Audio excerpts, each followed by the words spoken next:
Hello everyone, welcome back to my channel CFC capsule for concept. तो आज के इस वीडियो में हम क्लास 12 का बायोलॉजी का फर्स्ट चैप्टर के बारे में डिस्कस करेंगे। चैप्टर का नाम है रिप्रोडक्शन इन ऑर्गेनिज्म। तो चलिए शुरू करते हैं। तो देखिए, सबसे पहले रिप्रोडक्शन इन ऑर्गेनिज्म में लाइफ स्पैन के बारे में देखेंगे। तो देखिए, लाइफ स्पैन यानी कि duration between death and birth, birth और डेथ, किसी भी लिविंग ऑर्गेनिज्म के डेथ और बर्थ के बीच का जो ड्यूरेशन जो होता है ना, उसी को क्या बोलते हैं हम? लाइफ स्पैन बोलते हैं। ओके, यानी कि जो टर्म लाइफ स्पैन जो है ना, ये खुद ही अपना मीनिंग बता रहा है। ओके, तो देखो, लाइफ स्पैन का डेफिनेशन अगर देखते हैं तो एवरेज टाइम पीरियड, एक minute, average time period between birth and death is known as life span. Okay, और इसके बीच देखो, लाइफ स्पैन जो है ना, डेथ और बर्थ के बीच में कुछ फेजेज जाते हैं। जैसे ग्रोथ का जो फेज, इनिशियल फेज होता है, जिसको हम जुवेनाइल फेज बोलते हैं, उस ग्रोथ, वो उस दौरान क्या होता है? ग्रोथ होता है। जुवेनाइल फेज के बाद क्या आता है? ये रिप्रोडक्टिव फेज आता है, और आफ्टर रिप्रोडक्टिव फेज के बाद सेनेसेंस फेज आता है। ओके, तो सबसे पहले जो फेज आया वो जुवेनाइल फेज हो गया, फिर ये रिप्रोडक्टिव फेज आ गया, और फिर क्या आ गया? सेनेसेंट फेज आ गया। आगे हम इसके बारे में भी डिस्कस करेंगे। तो लाइफ स्पैन का डेफिनेशन हो गया क्या? Average time period between birth and death is known as life span as there are diversity in species. अगर अब देखो, हम बहुत सारे स्पेसीज में डाइवर्सिटी हमको देखने का मिलता है ना, यानी कि मिलता है जैसे स्पेसीज में, वैसे ही लाइफ स्पैन में भी डाइवर्सिटी देखने को मिलती है। देखो, ये लाइफ स्पैन जो होता है ना, वो किस पे डिपेंड करता है और किस पे डिपेंड नहीं करता है, इसके बारे में भी देखते हैं। तो देखो, लाइफ स्पैन जो होता है ना, वो डिपेंड किस पे करता है? कॉम्प्लेक्सिटी पे डिपेंड करता है, और टाइप ऑफ ऑर्गेनिज्म पे डिपेंड करता है। लाइफ स्पैन जो होता है वो साइज पे डिपेंड नहीं करता है। जैसे देखो, एलिफेंट का लाइफ स्पैन देख लो, और फिर टॉर्टोइज का लाइफ स्पैन देख लो। ओके, और वही एलिफेंट का भी लाइफ स्पैन जो होता है वो कितना होता है? एलिफेंट का 90 ईयर्स होता है, वही टॉर्टोइज का कितना होता है? 100 to 150 ईयर्स होता है। तो दोनों का ये साइज़ देखो, एलिफेंट का साइज़ कितना बड़ा होता है, टॉर्टोइज का साइज़ कितना छोटा होता है, फिर भी लाइफ स्पैन देख रहे हो कितना डिफरेंट आ रहा है। और पैरट का देख लो और क्रो का देख लो, दोनों का साइज़ लगभग क्या होता है? सिमिलर होता है, बट लाइफ स्पैन देख रहे हो कितना डिफरेंस आ रहा है। पैरट का 140 ईयर्स आ रहे हैं, क्रो का कितने आ रहे हैं? 18 to 20 ईयर्स आ रहे हैं। ओके, तो इस तरह से साइज पे डिपेंड नहीं करता है। ओके, लाइफ स्पैन किस पे डिपेंड कर रहा है? कॉम्प्लेक्सिटी पे, यानी कि प्रोकैरियोटिक का लाइफ स्पैन। ओके, और वही टाइप ऑफ ऑर्गेनिज्म पे भी डिपेंड करता है। चलिए इसके बाद देखते हैं। अभी यहाँ पे देख लो, कुछ लाइफ स्पैन दे रखा है। एलिफेंट का लाइफ स्पैन कितना हो जाएगा तुम्हारा? एनसीईआरटी में ये नहीं मेंशन कर रखा है, इसको हम इसे यहाँ पे बता रहे हैं। देखो, एलिफेंट का 60 to 90 ईयर्स होता है लाइफ स्पैन। वही रोज का कितना होता है? 5 to 7 ईयर्स। वही डक का कितना होता है? 20 to 30 ईयर्स होते हैं। ओके, और वही बटरफ्लाई का 1 से 2 सप्ताह में बटरफ्लाई निपट लेता है। ओके, और वही देखो, क्रो का 15 साल होता है, तो पैरोट का कितना होता है? 140 साल। देखो, साइज़ तो लगभग सिमिलर है ना साइज़, लेकिन यहाँ लाइफ स्पैन डिफर कर रहा है। बनाना का देखो, बनाना का एवरेज लाइफ स्पैन जो होता है ना, वो 25 साल होता है। ओके, और काऊ का बात करें तो 20 to 25 ईयर्स हो गए इनके एवरेज लाइफ स्पैन। ये सारे एवरेज लाइफ स्पैन के बारे में ही बता रखे हैं। ओके, और पैरोट का देख लें। अब देखो, मगर यानी कि क्रोकोडाइल, इसका 60 ईयर्स लाइफ स्पैन हो गया। हॉर्स का कितना होता है? 25 से 30 साल।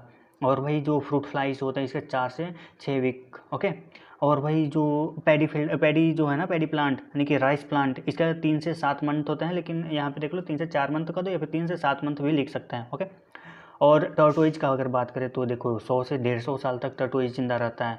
और भाई ये जो है ना, बन्यान ट्री, इसका ज़्यादा होता है सबसे, यानी कि 200 साल तक ये जीवित रहता है। बन्यान ट्री लाइफ स्पैन इसका इतना ज़्यादा होता है।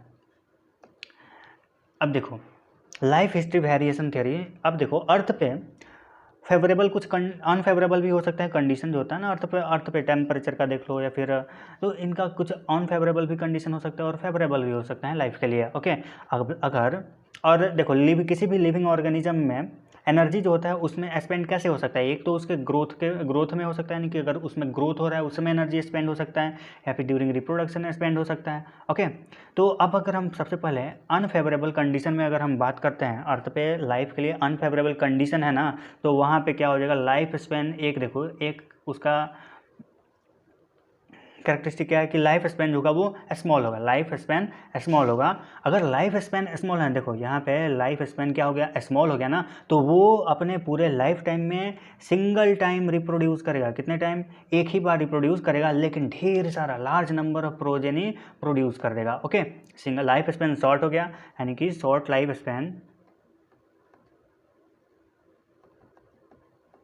शॉर्ट लाइफ स्पेन, और single single time reproduction and more progeny produce करेगा। ओके, ये कब किस कंडीशन में बात करें? अनफेवरेबल कंडीशन में इसको हम बात करें। ओके, वही अगर फेवरेबल कंडीशन आएगा ना अर्थ पे, अगर लाइफ के लिए फेवरेबल कंडीशन है यानी कि टेम्परेचर जो है वो नॉर्मल है, तो उस समय ऑर्गेनिज्म इवॉल्व यहाँ पे करा थोड़ा, और लाइफ स्पेन क्या होगा यहाँ पे? लाइफ स्पेन यहाँ पे इंक्रीज है। ओके, फेवरेबल कंडीशन में लाइफ स्पेन ज़्यादा हो गया ना, तो रिप्रोडक्शन साइकिल भी क्या हो जाएगा? इंक्रीज करेगा। मान लो लाइफ स्पेन इसका ज़्यादा हो गया। ओके, तो फेवरेबल कंडीशन में लाइफ स्पेन ज़्यादा, तो नंबर ऑफ रिप्रोडक्शन साइकिल जो होगा वो भी इंक्रीज करेगा। एक रिप्रोडक्शन साइकिल, 2, 3। ओके, तो पर रिप्रोडक्शन साइकिल इसमें देखो यहाँ पे पर reproduction cycle less progeny, okay, less progeny produce करेगा। वहाँ पे अनफेवरेबल कंडीशन में क्या हो रहा था? लाइफ स्पैन छोटा हो जा रहा था, यानी कि एक बार वो रिप्रोडक्शन करेगा large number of progeny produce करके और टाई कर जाएगा अनफेवरेबल कंडीशन में। वही यहाँ पे फेवरेबल कंडीशन है, यहाँ पे क्या होगा? यहाँ पे यानी कि लाइफ स्पैन इंक्रीज हो रहा है तो रिप्रोडक्शन साइकिल भी इंक्रीज होगा, यानी कि अपने पूरे लाइफ टाइम में मल्टीपल टाइम्स वो रिप्रोडक्शन करेगा और पर रिप्रोडक्शन वो लेस प्रोजेनी प्रोड्यूस करेगा। ओके, अगर हम यूनिसेलुलर ऑर्गेनिज्म का बात करें, यूनिसेलुलर में तुम्हारा मोनेरा भी आ गया और प्रोटिस्टा भी आ गया। मोनेरा में बैक्टीरिया आ गए। ओके, तो मोनेरा और प्रोटिस्टा मेनली यूनिसेलुलर ऑर्गेनिज्म में आते हैं। तो इनमें लाइफ स्पैन जो होता है ना is not possible to define. इसमें यूनिसेलुलर ऑर्गेनिज्म में लाइफ स्पैन को हम डिफाइन नहीं कर सकते हैं। ऐसा क्यों? क्योंकि there is no natural death occurs, क्योंकि उनमें कोई नेचुरल डेथ अकर नहीं होता। They keep on dividing. मान लो यहाँ पे कोई यूनिसेलुलर ऑर्गेनिज्म है तो ये क्या करेगा? ये डिवाइड कर देगा 2 डॉटर सेल में और ये बना लेगा एक यहाँ पे।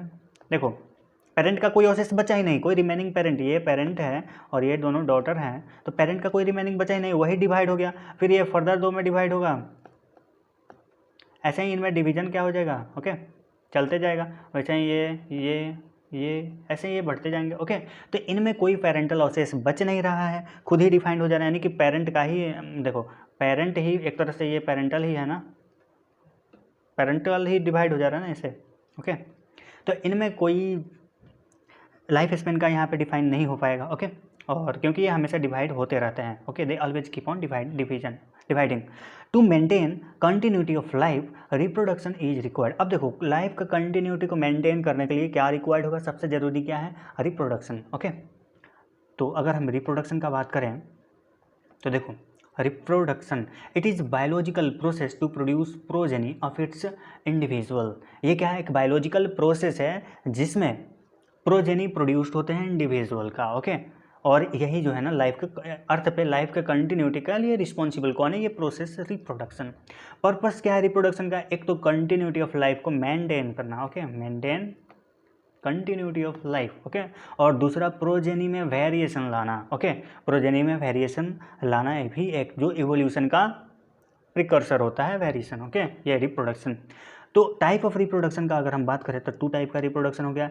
एक हो गया तुम्हारा एसेक्सुअल रिप्रोडक्शन, दूसरा हो गया सेक्सुअल रिप्रोडक्शन। ओके, अब देखो एसेक्सुअल रिप्रोडक्शन और सेक्सुअल रिप्रोडक्शन में क्या होता है? एसेक्सुअल रिप्रोडक्शन में सिंगल पेरेंट जो होता है ना इन्वॉल्व होता है, सिंगल पेरेंट इन्वॉल्व।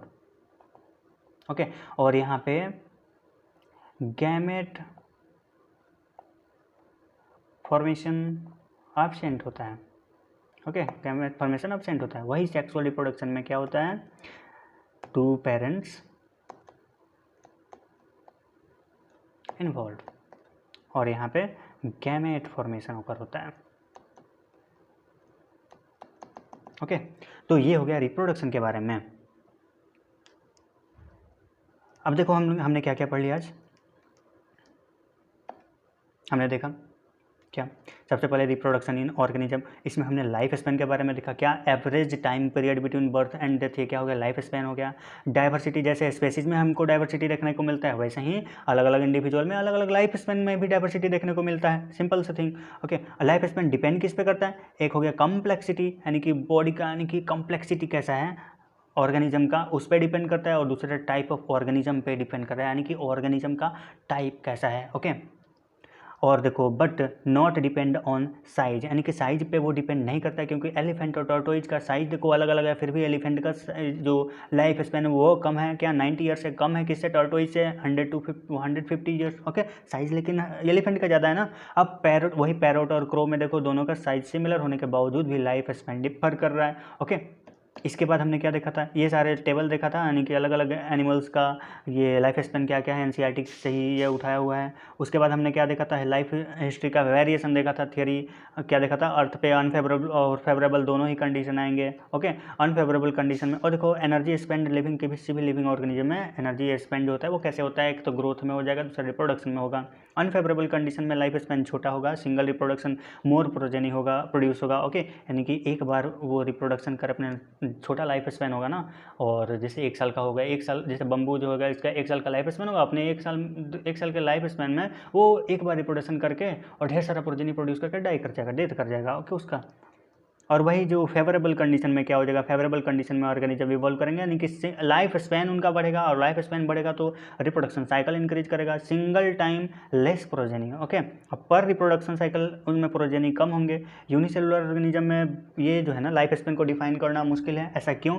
क्योंकि उनका नेचुरल डेथ अकर होता ही नहीं है। ओके, क्योंकि पेरेंटल ऑसेस ही हैं, पेरेंट खुद ही डिवाइड कर जा रहा है ना डॉटर में, तो उनका कोई नेचुरल डेथ नहीं होता है और हमेशा वो डिवाइड करते रहते हैं। अब देखो ये कंटिन्यूटी ऑफ लाइफ को मेंटेन करने के लिए रिप्रोडक्शन रिक्वायर्ड होता है। ओके, और रिप्रोडक्शन के बारे में अगर बात करें तो ये क्या है, बायोलॉजिकल प्रोसेस है to produce progeny of its individual. Purpose क्या है, एक तो कंटिन्यूटी ऑफ लाइफ को मेंटेन करने के लिए, दूसरा क्या है, वेरिएशन इन प्रोजेनी। प्रोजेनी जो है उनका जो यंग वंस है, चाइल्ड हैं, उनमें वेरिएशन प्रोड्यूस करने के लिए रिस्पॉन्सिबल होते हैं। ओके, और एसेक्सुअल और सेक्सुअल दो टाइप हो गया रिप्रोडक्शन का। एसेक्सुअल रिप्रोडक्शन में सिंगल पेरेंट इन्वॉल्व होते हैं, और यहाँ गैमेट प्रोडक्शन एब्सेंट होता है फॉर्मेशन। वही सेक्सुअल रिप्रोडक्शन में क्या होता है, 2 पेरेंट इन्वॉल्व होते हैं, और यहाँ गैमेट फॉर्मेशन अकर होता है, जाइगोट का फॉर्मेशन होता है, फर्टिलाइजेशन, सारे सेक्सुअल रिप्रोडक्शन में। और हम इसके बाद हम डिस्कस करेंगे एसेक्सुअल रिप्रोडक्शन के बारे में, और देन आफ्टर सेक्सुअल रिप्रोडक्शन के बारे में। तो चलिए आज का हम वीडियो यहीं पर समाप्त करते हैं, मिलते हैं नेक्स्ट वीडियो में, तब तक के लिए धन्यवाद, जय हिंद।